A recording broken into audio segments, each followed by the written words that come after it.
Hello, my aging lovelies. Welcome to For the Love of Aging. I'm Rachel. Welcome and thank you for tuning in to my channel. And I hope you had wonderful holidays and Happy New Year. I hope you have a good cup of coffee and we can get down to business and discuss a topic that is pretty significant, especially for the aging population, and that is the wonderful world of Medicaid.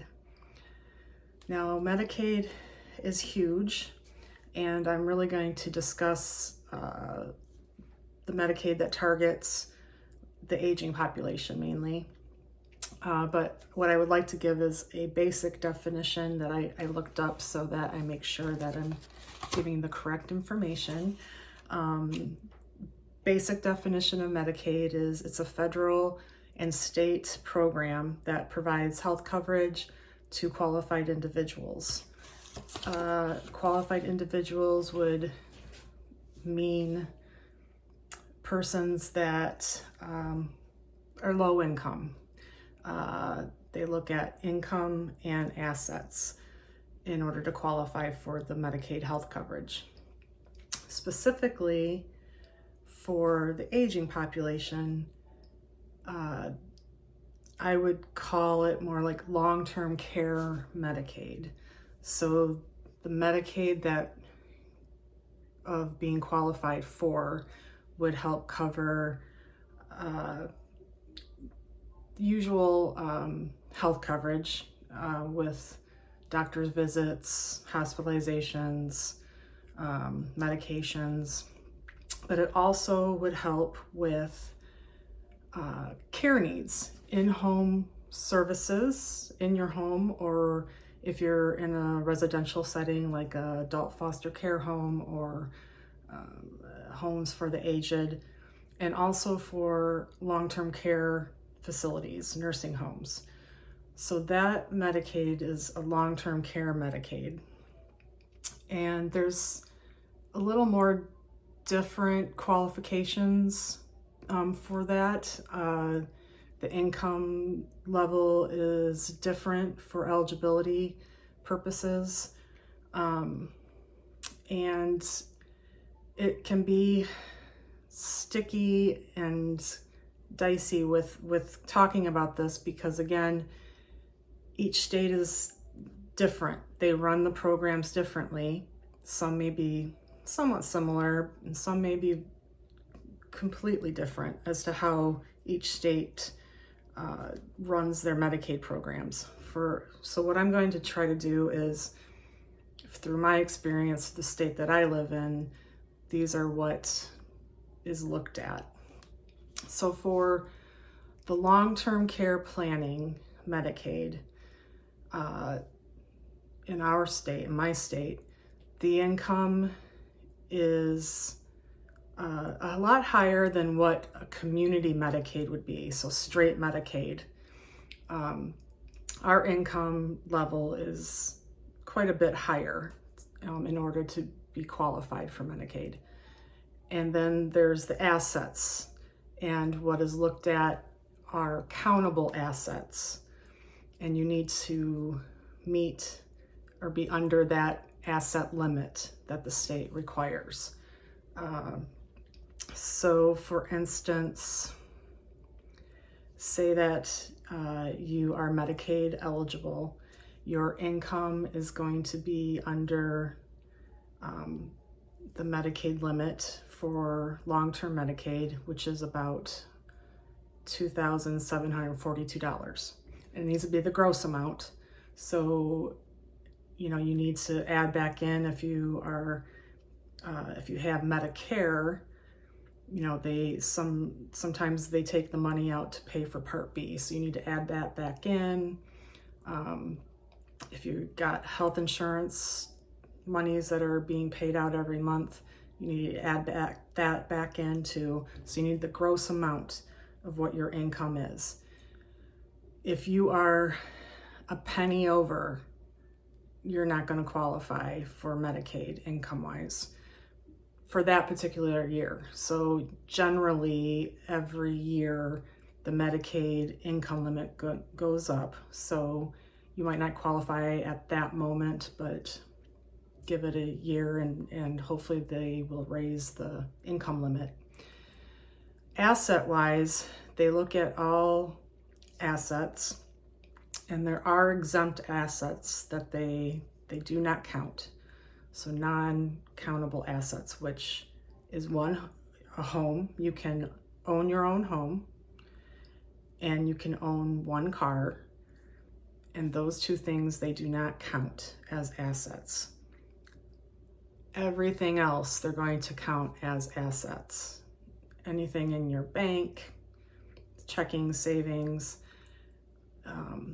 stocks, bonds, IRAs, CDs, real estate, property, life insurance policies that have cash surrender values, meaning you can cash out your life insurance and receive monies from that. Everything. If you have other cars, they're going to get the fair market value on those. There's a slew of things that they will count as assets. So given the long-term Medicaid portion, income is pretty black and white. If you're over by a penny, you're not going to be eligible. But if your income is at that limit or below, and your assets, countable assets, are under the $2,000 or under, you would be considered Medicaid eligible. And you would apply for Medicaid through, in our state, it's the Department of Health and Human Services. They make the decision if you're eligible for Medicaid or not. So if you are eligible for the Medicaid, you would submit the application with proof of all of your income, all of your assets. They're going to want a paper trail. They want to see all your monies. So latest bank statements, Social Security income, any pensions you may have, all of that. They're going to want paperwork and proof.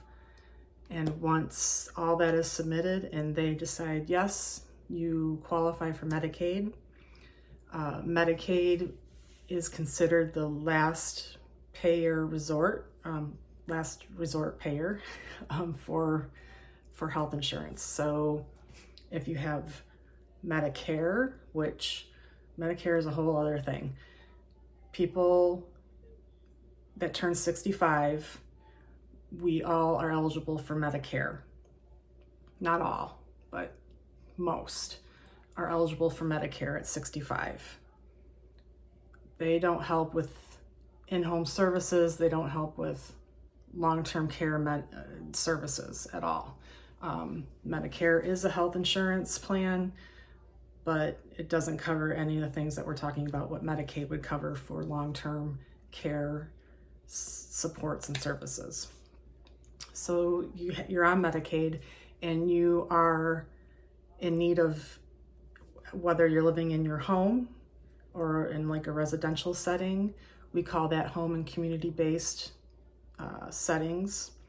There are programs, mostly in most states, that will provide in-home services to keep you safe and independently living in your home.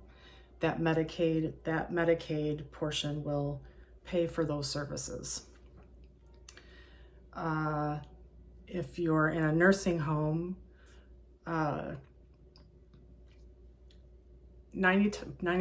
I'm just going to be blunt about this, we're going to be touched by Medicaid in some way, whether we have parents that are in need of care in their homes or in nursing homes.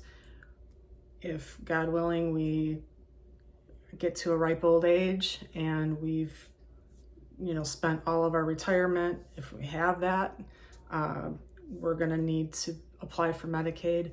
Like 90% of people will most likely end up on Medicaid because of the costs. It's just so expensive. Anything long-term care, anything that touches that is so expensive. Nursing homes are outrageous. I mean, we're looking at a range between 8,000 to 15,000 in some states. I don't even know. I know New York and other states are extremely high per month. So who has $8,000 a month to give to the nursing homes? I mean, some of you may have some substantial amount of assets and you'll be able to afford home care, nursing home care or such, for a long time. And that's great. But once your funds are gone, they can't kick you out. Well, they could, but Medicaid is what's going to help pay for your care in the nursing home. Or if you're not in a nursing home, but you're still in need of some care in the home, Medicaid has programs that can help with that as well. So, again, Medicaid being the beast that it is, there are ways to prepare for Medicaid, long-term care planning, that I would say as we get older, it would be wise to prepare for long-term care planning. There are elder law attorneys that can help with that process. I would say if you have quite a few assets, if you have a substantial amount, it would be wise to seek out an elder law attorney. Elder law attorneys specialize in long-term care planning, so that would be probably the best route to go. They will know all the hoops to jump through. It is different for every single person. If you're married, there are ways to protect your assets, some assets. So say if one of you end up going into a nursing home, or you're needing long-term care help in the home, or if you're in a assisted living or such, there's ways of protecting some of your monies to help and keep for your community spouse. They would be considered a community spouse. Again, I would seek an elder law attorney to help with that whole process. And if you're single and you have substantial amounts of money, again, go seek an attorney to help with that process. Single is going to be different because you are going to have to spend down to that $2,000 mark for assets before you can apply for Medicaid. So it is very means tested. It's looking at your finances and your income and your assets. And also these programs that will help with, the Medicaid paying for your care cost. They're going to be looking at medical eligibility as well. So do you qualify, or do you hit the marks medically as well for you to be considered eligible for Medicaid? It's messy. So the more that you can research about it in your own state to see the different Medicaid programs that are available, and if you really look into the long-term care planning as we're aging, that's more of what we're going to be looking at as we get older, and start preparing. A great way to do that is to make sure you're well organized with all your finances. Keep all of your bank statements, all your pay stubs, any type of income that you're getting, keep those records. All of your assets that you have, CDs, IRAs, all that stuff, just make sure you're keeping that, yearly, and you're going to be in much better shape when it is time to apply for Medicaid, and you'll have all that to have a paper trail, because Michigan, well, that's where I'm from, Michigan, Department of Health and Human Services, they're going to want a paper trail of everything.